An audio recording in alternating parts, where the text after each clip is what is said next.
I'm a broken boy. I'm fully alive in Jesus, and I have been for 35 years, since I was the age of 35. But what I've done in this book is I tell a lot of my story, too, just so that men can identify with it. For example, when I'll tell one story. I could tell many stories, but in my early 30s, I had become a Christian at 24. I decided to unilaterally forgive my parents. My parents were nice people. Whatever happened in our home was ignorance, not malice.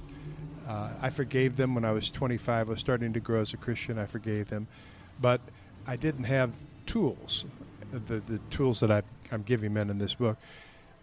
And so I just continued to bump along and do the best I could. In my early 30s, I now have 2 young children of my own, Bob. And so I began to have an ache to have a relationship with my dad. And so I invited him to lunch on his birthday. He said yes. We had a wonderful time, made it an annual tradition.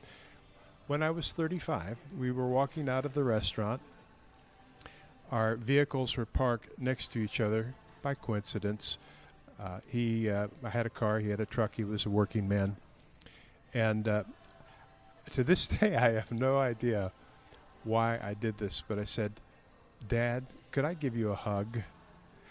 So I have no recollection in my childhood of ever any physical affection, no recollection of hearing the words, "I love you, I'm proud of you, I believe in you, here's some things you might want to know about the opposite gender," nothing. And so there was quite an ache, and so I said, "Dad, could I give you a hug?"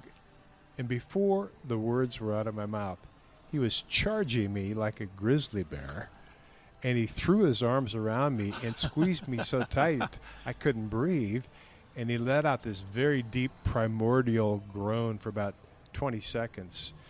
And then when we pulled away from each other, tears were streaming down both of our faces.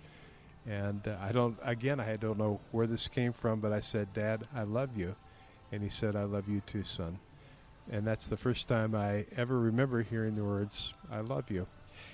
So that was at 35. When my mom died, I was 53 years of age, and I didn't feel anything. I wasn't sad. I didn't miss her. I didn't cry. I thought that was a little odd. So I went to see a counselor who helped me in 8 sessions put into words the father and mother wounds that I'd never been able to articulate.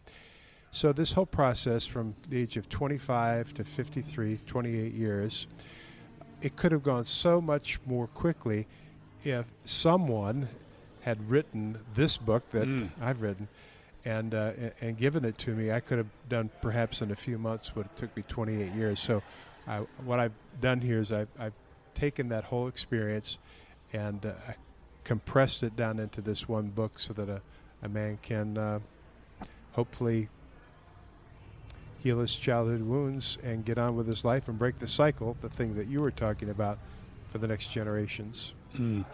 Patrick Morley joining us today here on the Meeting House on Faith Radio from Man in the Mirror. How many people you have viewing your Bible study around the world these days?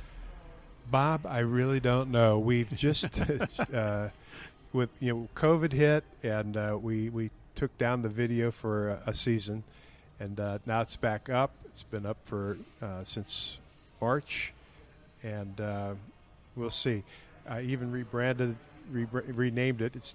We've never stopped meeting ever, but we changed the name to Man Alive Bible Study. Somebody can go to YouTube and find it. Or they can go to @PatrickMorley on YouTube and find the Man Alive Bible Study. But yeah, we have hundreds of groups and thousands of men that do the Bible study. Friday mornings? Well, we do it on Friday mornings live, but then we stream it live. We stream it, and so people can watch it whenever they want.